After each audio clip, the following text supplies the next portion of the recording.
Voor we aan de film gaan beginnen, gaan we eerst nog een ander belangrijk moment hebben. Namelijk deze middag was het Méliès d'Argent. Roel Mondelaars, Bruno Vergouwen en Flora Woudstra hebben daarover gedelibereerd deze namiddag. En Flora Woudstra gaat nu bekendmaken wie dat uiteindelijk de Méliès d'Argent 2023 van de racer heeft gewonnen. Dus ik ga het woord geven aan Flora.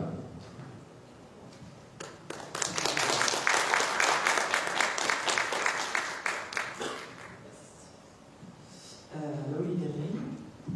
Ja, we hebben alle films teruggekeken en uitgebreid gedelibereerd. En we willen heel graag een eervolle vermelding maken voor een van de films. Onze eervolle vermelding gaat naar The Hand That Feeds van Helen Hideko. We vonden dat een zeer verontrustend en spannend, indringend kortfilm die heel erg bij ons binnenkwam. Maar onze eerste plaats gaat naar The Smile van Erik van Schijk. Het juryoordeel luidt als volgt. Een zeer verbeeldingsrijke, speelse verhandeling van thematieken rondom MeToo. We hebben ons ontzettend vermaakt. Het was comedy, maar het was ook een beetje eng en het was heel vernuft. Alles zat heel goed in elkaar. We waren er unaniem over eens dat het voor ons de beste film was. Dankjewel. James.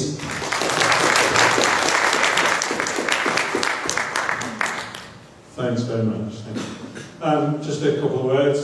We're going to have some Q&A at the end downstairs, so if everyone wants to hang around for that and ask me some difficult questions, then more than welcome. And first of all, thank you to Razor Wheel for inviting me over here. It's been a great weekend, and we've really enjoyed it, and I'm looking forward to seeing how you guys enjoy the film. So enjoy it, and hopefully we'll get a chance to speak either after the Q&A in the bar or whatever. Thank you.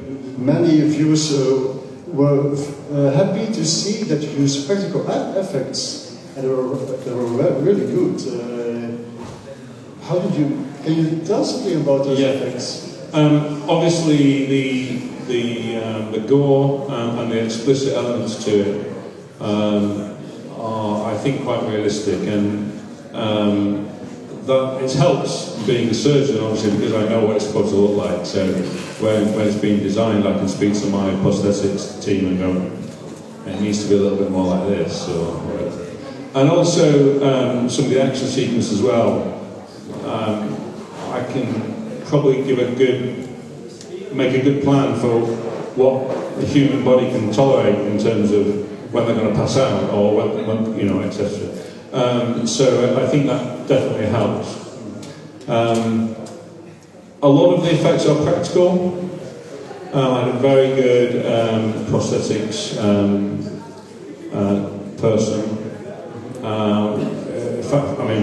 Fantastic, really. And we had to augment some of it with a little bit of VFX. Now, that was a whole different story. The VFX for this film, a lot of them are clean-up effects. So in other words, you make a mistake and you realise someone's left the lens on the bed behind them, and you don't notice until after you finish filming. So there's a lot of clean-up to give it the production value it needs, because obviously when you see continuity errors and so on, that's something that highlights a micro-budget or an inexperienced team. So having good VFX can help to compensate for some of that.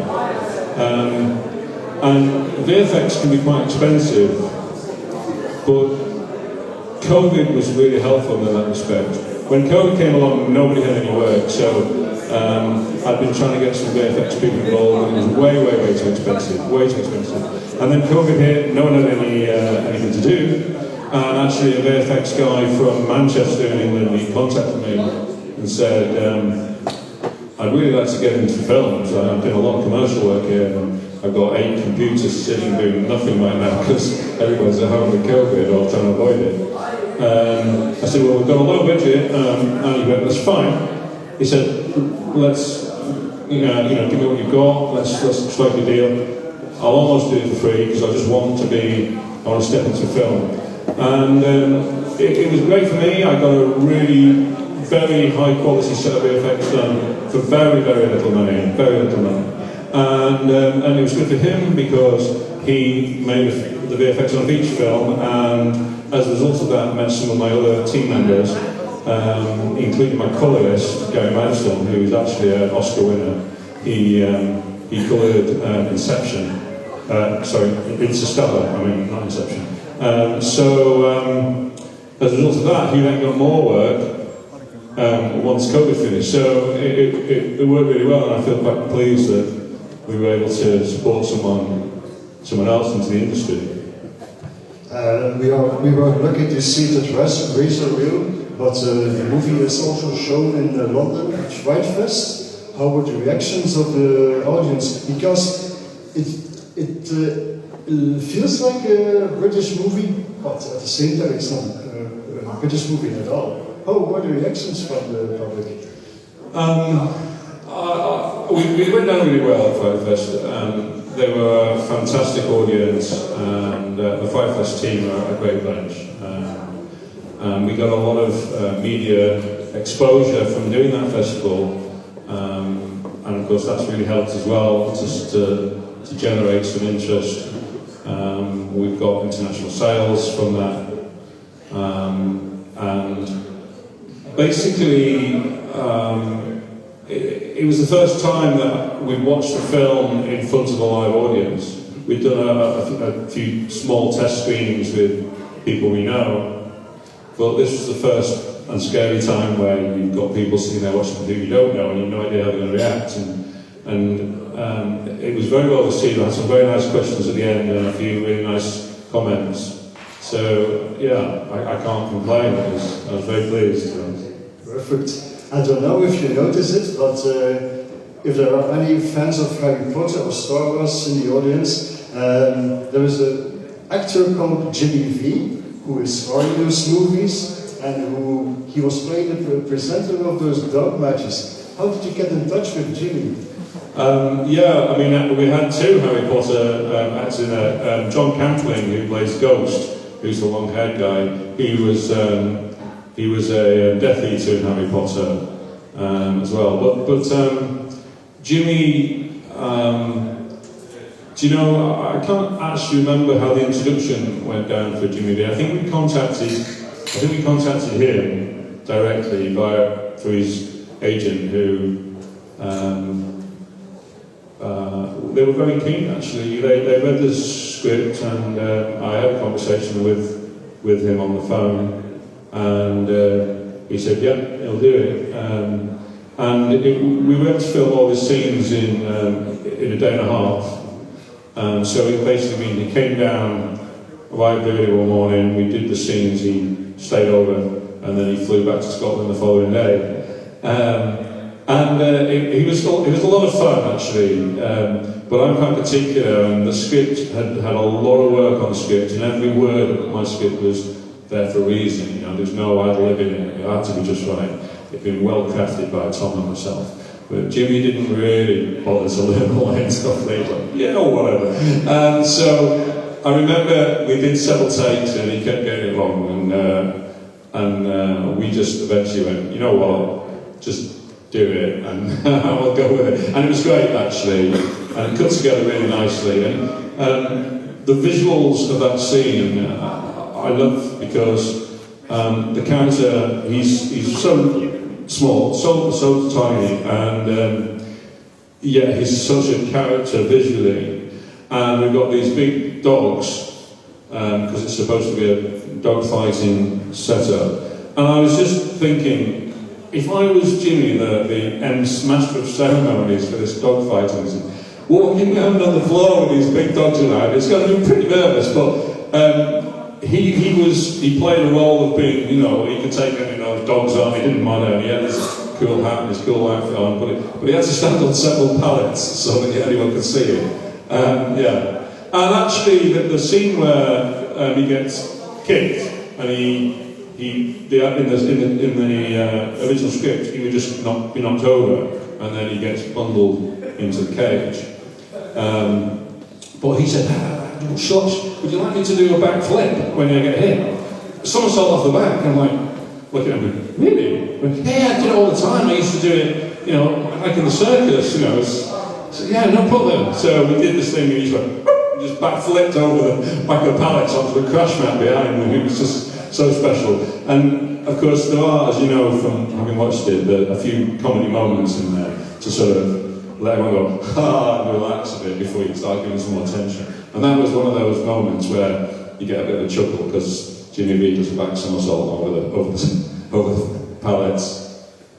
So James, he's a surgeon, he's a director, he has an own studio, and he also has an own film company, because the movie that opens Razor Reel 10 by Spencer Brown is from your company. Can you tell us something about your company? Will it be only a horror, or what are you planning to do with it? So my production company is Arthro Film, and obviously Tim was a co-production with a few partners, mainly with Stigma Films in the UK.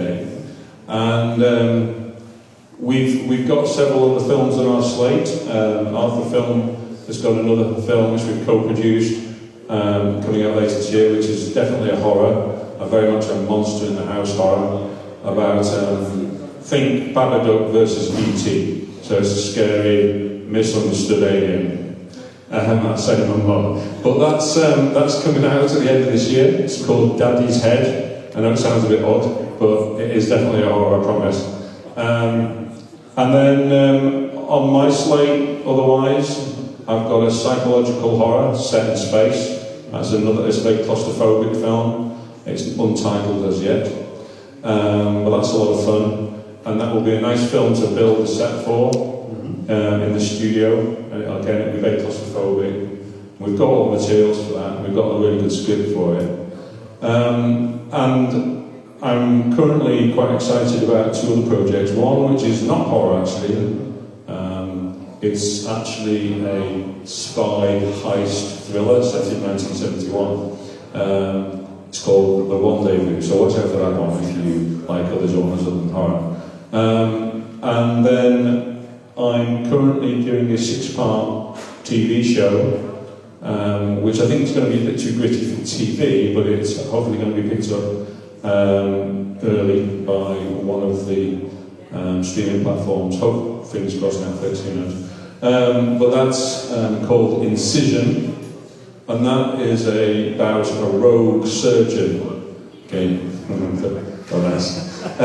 But that's a lot of fun, and that really came about after I had a conversation at Berlinale this year, where somebody said, James, I like the other ideas you've been telling me, but your real superpower is that you're a surgeon, so you should really write about that, because you're an expert at that, right?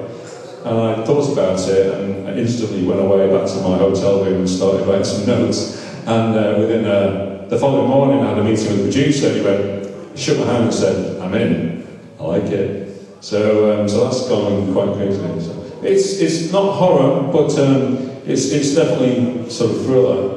But it's got some pretty gritty moments in it, in the same way that you see in Buying. So I'm looking forward to that a lot, so watch out for that one. So remember this man's name, James Howard. We promised at the beginning that you can ask questions to James yourself. Does anyone in the audience have a question? Do you believe in karma? Do I believe in karma? It spins us all, and around we go. Yes, I think I do, actually. Yeah, I have a very firm philosophy on how I run my life and how I look after people and how I treat people, and I think that karma is an important part of my philosophy, I suppose. I would expect to receive what I give, I suppose. Good question.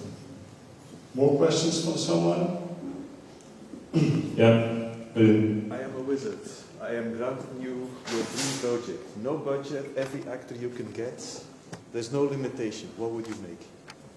Ooh. What film would I make? Yeah, it's your choice. Your dream project. Of all the projects that I've got, which one would it be? Or future projects. Well, the future ones I haven't even thought of yet. But I think that the two of the films I've mentioned, the first one being The Rendezvous, which is not horror, I think that will be a really special film with a really good cast. I think it's Think Free Fire versus Reservoir Dogs versus lots of other things I can't think of. Bad Times at the LYL. So that's the sort of concept. But I think with really good actors playing those roles and giving some good performances, it'll be a really fantastic film. So I'd say that one. Okay, thanks. Thanks. More questions from the audience? Then I have one question for you, James.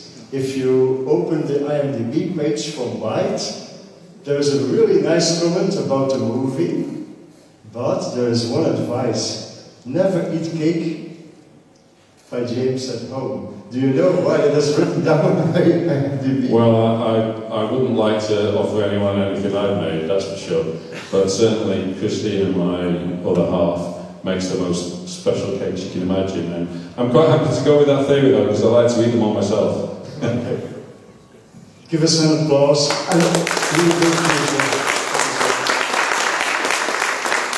Thank you so much. I really appreciate it. It's been an absolute pleasure coming here this weekend, and you've been all been absolutely wonderful. If I could ask one favour, you guys, if you like the film, please do me a review. We've got a release in the UK on Monday, and the more positive reviews we get, the better it will be for us. And obviously, I want to look at distributing this film in Belgium now, having shown it here. We haven't yet sold this territory, so I'm quite excited about that now. But any support, we'd be very gratefully received. Thank you very much. Thank you.